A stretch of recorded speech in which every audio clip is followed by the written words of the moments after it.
is a big week for our schools. And of course, on Friday, government schools will receive their Matric results. Today, it's the IEB, or Independent Examination Board, Matrics. We also know, that, of course, that the overall pass rate has been somewhat higher, just a little higher than last year for the IEB kids. Two top IEB achievers are John Cokayne and Amaya Lakmeeharan from Redhill School in Johannesburg. Between them, 17 distinctions, John with 9, Amaya with 8. Absolutely incredible, particularly given the past years, which have been so very hard with lockdowns and remote learning due to the COVID-19 pandemic. So, Amaya and John are joining us now. Thanks to both of you for your time. Absolutely amazing. Congrats to both of you. John, I'm going to start with you. 9 distinctions. Were you disappointed in your results? It must have been difficult to only get 9 distinctions. No, hey, I was so relieved that all the hard work and everything paid off. It wasn't for nothing. That's the only thing I was happy about. What? And, yeah. That's all. What was your favourite subject? What was your toughest? Okay, so I have a few favorites. Okay, so probably like maths and IT I really liked, and AP Science. But my toughest was definitely English, I would say. I don't know, just science and maths orientated, not really like English and the arts and that kind of thing. Amaya, I'd like to bring you in at this point. Congratulations on your 8 distinctions. It's absolutely phenomenal. Talk to me about your toughest subjects and the ones you loved the most. I think I'm 100% on the same wavelength as Ross. English is not my strong suit.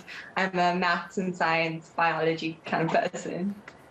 That's amazing, because I think most of us here in this newsroom, English was one of our things that we thought we could sort of get by on, and maths and science, a different world entirely. I mean, it really is an amazing achievement. Talk to me, Amaya, about how tough these 2 years have been. I mean, anyway, it's going to the pinnacle of your high school years, and then beginning of last year comes the lockdown.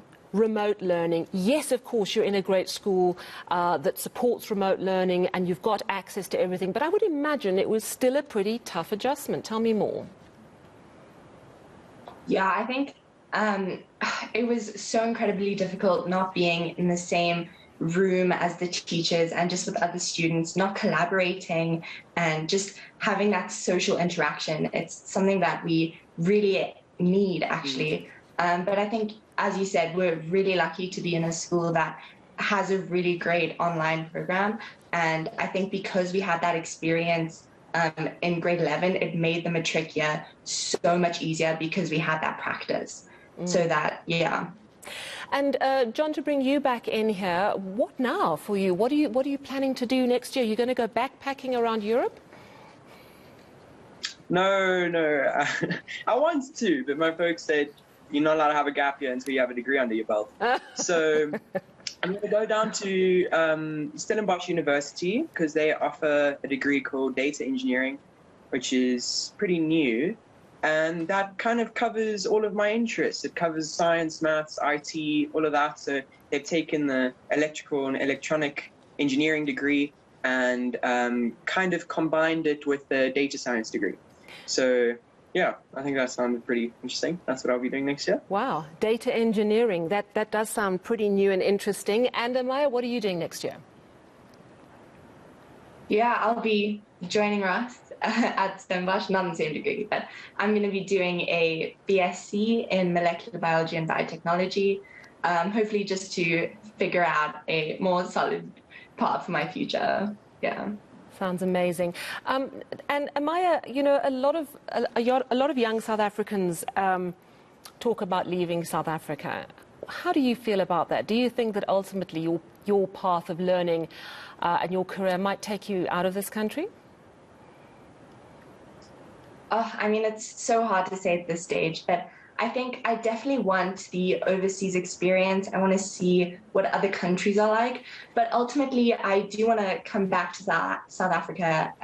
It really is my home. And I want to bring, you know, all the knowledge I gained, hopefully overseas, and bring it here and make our country a better place. And John, how do you feel about that? It's such a big debate amongst young people.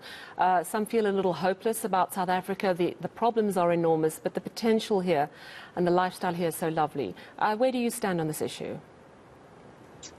So I went to, in terms of an education, I got recommended to go to an overseas university for a postgrad, but I'm not sure if I will because, I don't know, South Africa, I've been fortunate enough to travel overseas a little bit, and South Africa has problems, but there are problems everywhere. They're just different problems. They're not maybe as in your face, but they are there, and people just have different struggles. So I don't think going overseas or anything is going to remove difficulties from your life. I think it's just going to replace some of the ones that you have here with new ones.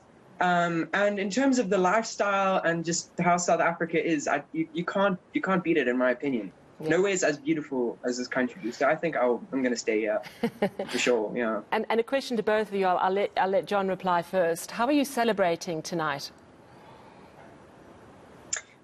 Well, I'm actually quite tired, so I'm not doing much. I'm just going to a friend's house.